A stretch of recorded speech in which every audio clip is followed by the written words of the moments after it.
Մեր ֆիզիկական վտանգ տեսնում եք։ Ինչպես։ Ֆիզիկական վտանգ տեսնում եք։ Ինչի նկատմամբ Իշխանություններից։ Ձեզ ասեմ, ես որևէ առումով, որևէ սահմանափակում չեմ տեսնում իշխանությունների գործողությունների մեջ, հաշվի առնելով իրենց սանձարձակությունը,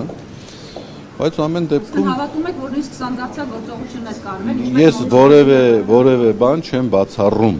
ու դատելով իրենց նախընթաց գործողությունների տրամաբանությունից,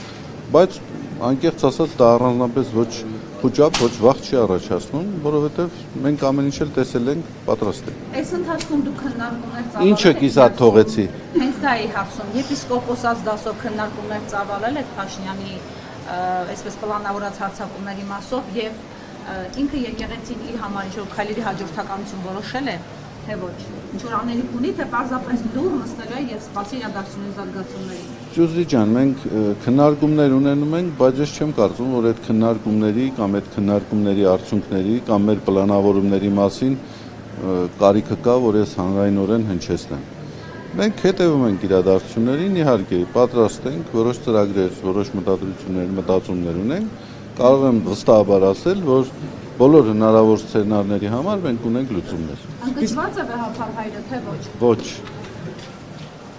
Սրբազան, Պատասխանեցի։ Եվ մտավորականները, գիտեմ, որ նաև ձեզ դիմել են, որովհետև իրենք էլ ինչ-որ նախաձեռնություններ ունեն։ Մենք հավատանք, որ մտավորականությունը ոտքի կկանգնի եւ կպաշտպանի հայ առաքելական եկեղեցին։ Մտավորական ասվածը շատ առազգական հասկացություն է, բայց իհարկե կան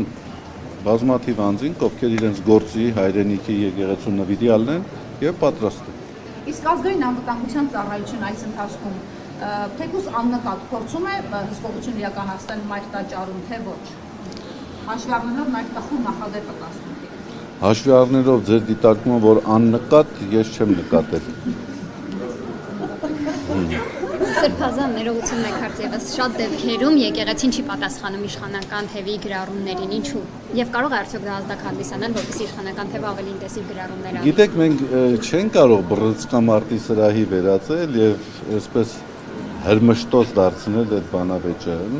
Իրենք ամեն դեպքում հարցերին սիվիլներով մի ընդունեք։ Որ հարցերի։ Ոչ մեր կողմից լրագրողների, որովհետև մենք իշխանության բարձրագույն ղեկավարն է գրառում անում եւ մենք որպես լրագրող պիտի հարցնենք դա։ Դա ինչի մասն է, մեր աղջիկը ասացի։ Հա։ Ձեր թույլ չտվեցիք պատասխանը։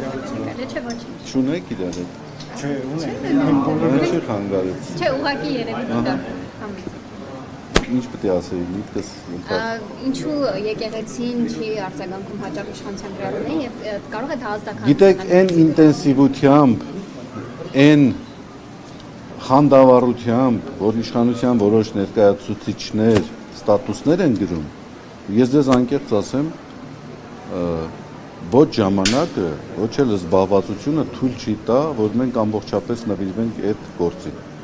Եվ եթե մենք ստիպված լինենք բոլոր տեսակի անհայթություններին արձագանքել, ցավում եմ մենք ուրիշ ոչնչով չպետք է կարողանանք զբաղվել։ Եվ եթե մենք, գիտեք ինչ, ճշմարտությունը տեսնում ենք հաճախախոսության մեջ, շաղակրատանքի մեջ, ապա մենք դե խնդրեմ ունենք։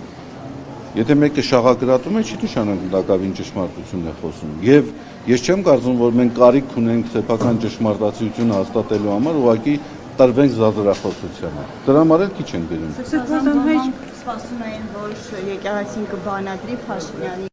Երբ բավական մեծ էր մեր արձագանքը Դուք ուզում եք որ բանադրի։